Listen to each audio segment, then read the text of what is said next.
आत्मन स्वामी से मैं आपको मिलवाया और व्यक्तित्व में जैसे कि राजनीति में मैं आपको किसी न किसी व्यक्तित्व से मिलवाते रहता हूं।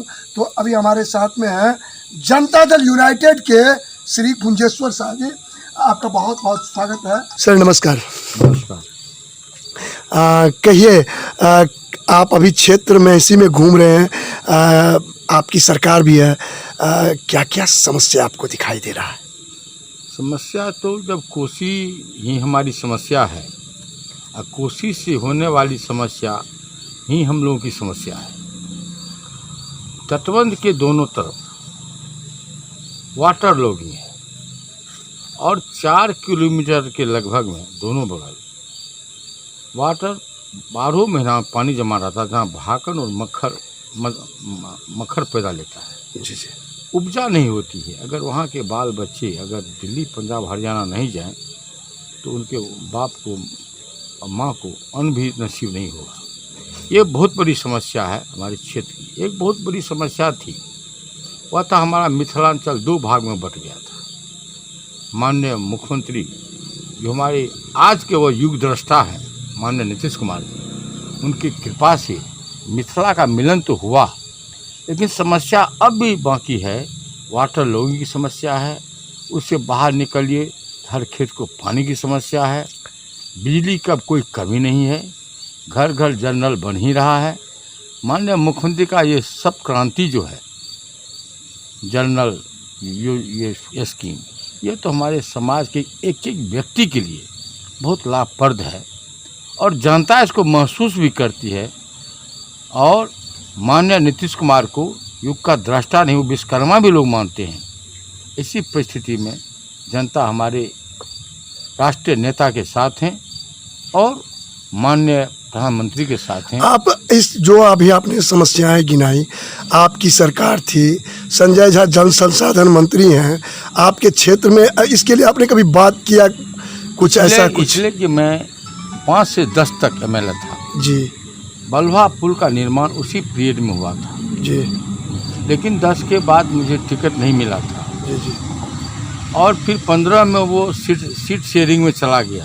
तो माननीय गफूर साहब जो अब नहीं है, विधायक नहीं है, विधायक रहे, दुनिया में नहीं है, तो उस समय हम चूँकि यहाँ नहीं थे। जी जी। हम क्या बात कर सकते थे, हम किन को कर सकते थे? जो जी। थे उनकी जवाबदेही थी, वो बेचारे नहीं कर सके।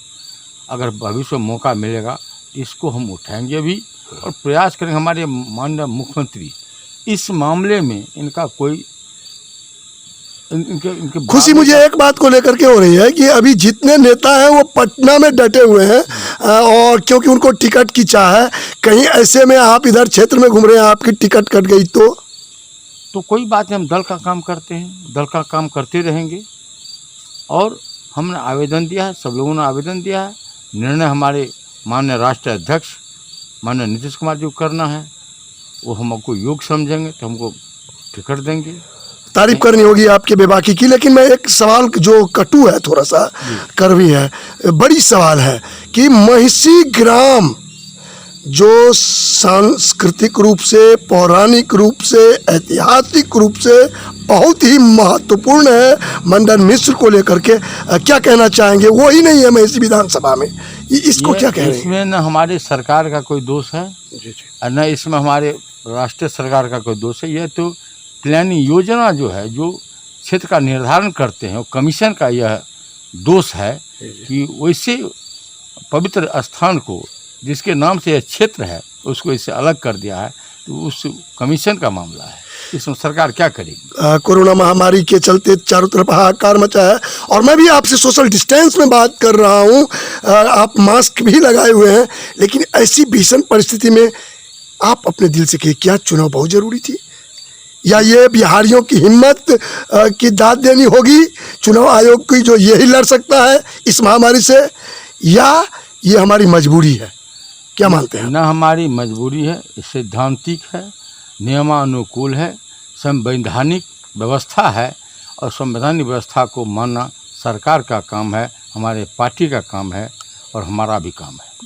क्या कहना चाहते हैं आप, क्या संदेश देना चाहते हैं जो आपको देख रहे हैं, खासतौर से युवा लोग जो इस महिषी विधानसभा के जो लोग हैं वो आपसे क्या उम्मीद करें? हम लोग हमारी सरकार से और भविष्य में अगर मौका मिला तो उनकी उम्मीद पर हम लोग खरा उतरने का भरसक प्रयास करेंगे और हमारी सरकार हमेशा खरी उतरती है, इसलिए हमको विश्वास है कि हम लोग को मौका मिला तो हम लोग खरा उतरेंगे। इनके साथ में ये अभी जो आए हैं वो प्रदेश की नेत्री हैं। प्रदेश में किस पद पे है थोड़ा बताएंगे? मैं पूर्व जिला अध्यक्ष हूँ और अभी फिलहाल मैं प्रदेश महासचिव हूँ। जी, क्या कहना चाहते हैं आप अपने क्षेत्र के महिलाओं के लिए? क्या समस्या है और क्या उम्मीद है इस बार अगर सरकार बनी और आपके जो ये विधायक बनेंगे गुंजेश्वर शाह जी, तब क्या उम्मीद आप रखते हैं? मुझे तो हम महिलाओं को नीतीश कुमार से बहुत ही उम्मीद है और वो अपने उम्मीद पर खरे भी उतरे हैं।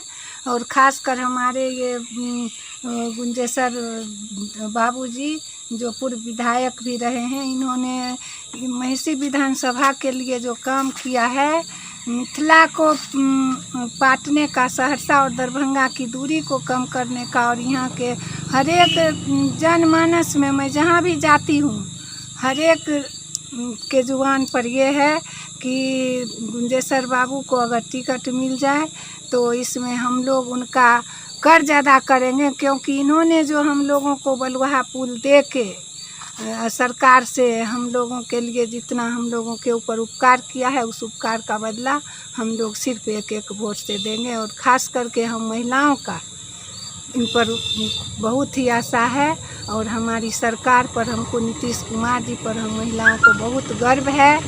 7 निश्चय के फेज़ 2 में महिलाओं को जहाँ कहीं भी अब थोड़ी सी दिक्कत है वो हम लोगों का सब दिक्कत ख़त्म हो जाएगा। कल गांधी जयंती भी है और जैसा कि बता रहे हैं महिला नेत्री, और सचमुच ये गाँव घूमती है। साथ में पूर्व यहाँ के प्रखंड अध्यक्ष सुबोध कुमार राय जी हैं जो भारतीय जनता पार्टी के, उनका अलायंस भी है। तो क्या आपको कैसे लगते हैं अपने क्षेत्र के नेता के रूप में गुंजेश्वर शाह जी? महिषी विधानसभा की जनता इस बार विधायक का चुनाव नहीं करेगी, वह एक कैबिनेट मंत्री का चुनाव करेगी। हम सभी यह जानते हैं कि आदरणीय गुंजेश्वर बाबू जो सहरसा जिला के बहुत ही पुराने नेता हैं, इनके शिष्य लोग MP MLA बन गए। यह जबकि यहाँ पर बड़े बड़े नेता सब हाफ पेंट पहन के घूमते थे, उस समय ये सहरसा के नगर परिषद के वाइस चेयरमैन सब कुछ बन गए। बाद में तो बहुत सा नेता हो गया। इन्होंने कभी उस तरह की महत्वाकांक्षा नहीं पाली, सरजमीन से जुड़े कार्यकर्ताओं के कंधा पे हाथ रख के चलते रहे। तो हम तो यह जानते हैं कि महिषी विधानसभा की क्षेत्र की जनता इस बार विधायक का चयन नहीं करेगी, एक मंत्री का चयन करेगी। गुंजेश्वर बाबू चुनाव लड़ेंगे। मैं तो भाजपा का हूं, लेकिन फिर भी खुलेआम कहता हूं कि इस सीट को अगर कोई अपार बहुमत से जीत सकता है तो आदरणीय गुंजेश्वर बाबू हैं, ये जीतेंगे। नीतीश बाबू के कैबिनेट में मंत्री बनेंगे और इस जब बिना मंत्री रहते हुए ये बलुहा पुल जैसी बड़ी 500-600 करोड़ की योजना जब इस क्षेत्र को दे सकते हैं, तो मंत्री बनने के बाद तो यहाँ विकास की कोसी बहेगी। जिस तरह से कोसी का पानी जो है से गांव-गांव में जाता है, विकास की धारा भी गांव-गांव, गली-गली, मोहल्ले-मोहल्ले में जाएगी। और कोई भी काम, यह जो महिषी विधानसभा है, यह इनके प्रयास से विकास में पूरे बिहार में नंबर 1 बनेगा। इनका अनुभव है, इनका इस तरह का संचित है जीवन में अनुभव काम करने का। ये छोटे से छोटे काम को और बड़े से बड़े काम को बड़े सहज भाव से करते हैं। होगा क्या ये तो आने वाला समय बताएगा। फिलहाल कैमरा पर्सन के साथ मैं हरिशंकर तिवारी, गंडौल, सहरसा, बिहार।